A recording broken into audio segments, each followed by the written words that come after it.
here comes number 2. I have a great question. Again, this is sort of a universal question, and it comes from Andrew. And he says, what steps are helpful for young singers to take to help improve their craft? Haha, good question, Andrew. I have a very long list. How much time do you have? We are in such a tricky profession because we are oftentimes waiting for the voice to develop. As you all know this, that singers' voices will develop at different times. I feel quite a lot of sympathy for the people with the big voices that, you know, they sort of have to wait until 40 for the whole thing to sort of get going. But in the meantime, they're really ready and they're dying to express and to get on the stage. But the voice just is saying, you know what, I need a little more time. I look now on young singers, and it's only now that I actually appreciate how much effort and how many different layers it takes to build a career. However, it is not hopeless. It's overwhelming perhaps, but it is not hopeless at all. The first thing, I think overall, one of the biggest things is actually just to make sure that you're living a life. I would say, and I'll probably recap that at the very end, overall, make sure that you're alive and that you are taking in the things around you of substance and importance. Are you going to museums? Are you going to baseball games?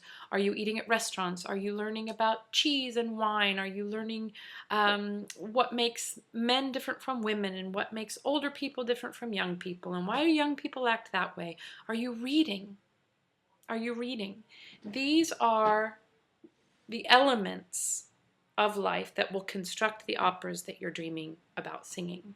These are the emotions that will come to surface that you will need to know how to express when you get on stage as you're dreaming of doing. So if you don't have those elements in you, and people can define it different ways, what's important to you and what the act of living is, but it's important for you to have a working knowledge about that. I'm not saying you need to go, into the red light district of Amsterdam and blah, blah, blah, blah. But you should be reading, and you should be watching films and old films and French films and Italian films and looking at old paintings and pictures and watching a crowd at a football game interact. And why are they doing? Just be a student of life and an observer of life.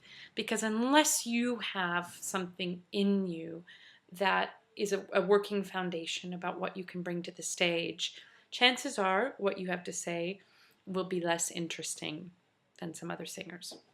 So number 1, be a student of life and get out there and live.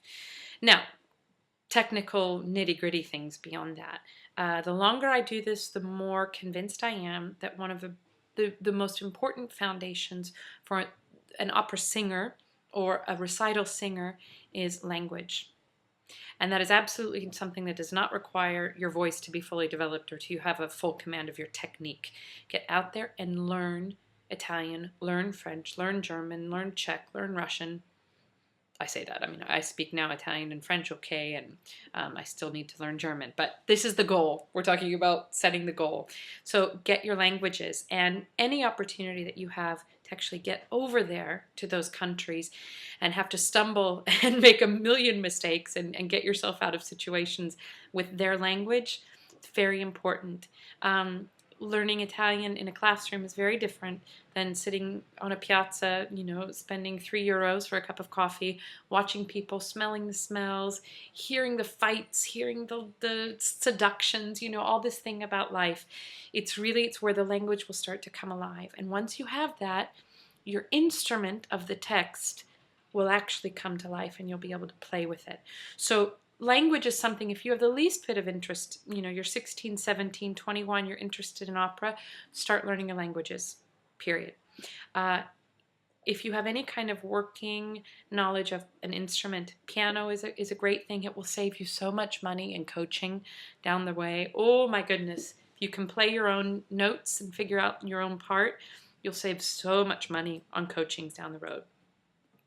Have a great, amazing, brilliant foundation of music theory and I'm not talking necessarily the diminished chords and all this, but know the language of music.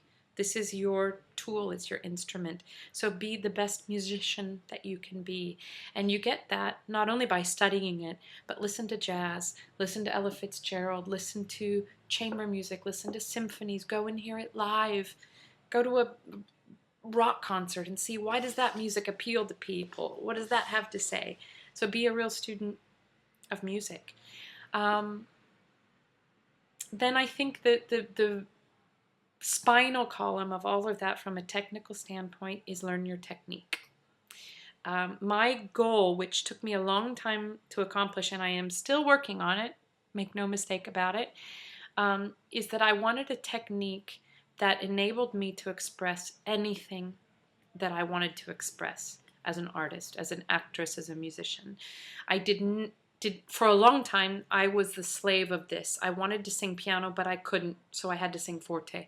I wanted to do a decrescendo on that note, but I couldn't because this didn't know how to do it. Or more importantly, maybe my breath didn't know how to do it.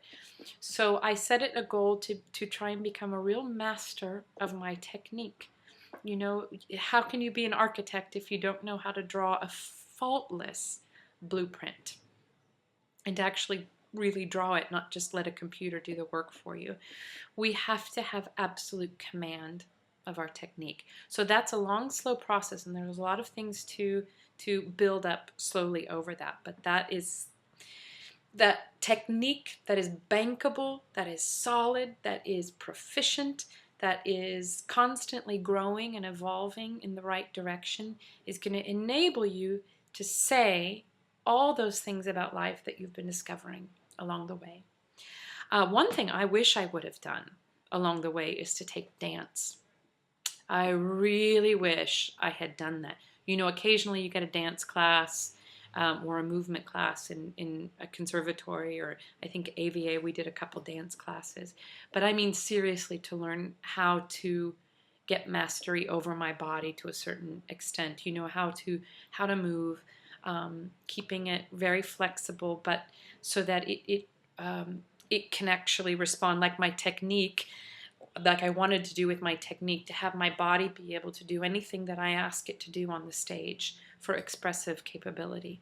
I mean, gosh, if I could go back and take ballet, oof, you know, I think that would be a great thing. So I do think dance and movement is a very important element. So that's sort of my, what is that, top 4 or 5 things that you can do. If you're 16 years old, please, please, please don't just be only obsessed with opera. Go out there, make sure that you have a liberal arts approach to this art form, that you're learning about a lot of different things.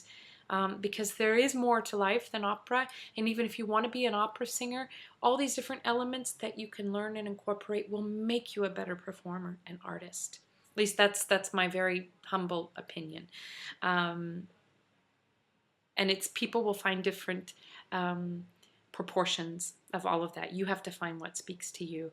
But I do think my favorite performers, and I think the most effective ones, are people who, first of all, know about life and have something to say, have a technical command to convey that with the most beautiful language put out, and that know how to convey it physically as well. I think that's it. And if it doesn't work for you for being an opera singer, look how much you've learned. You can take those skills anywhere. So good luck to you, Andrew. We'll talk to you soon. Ciao.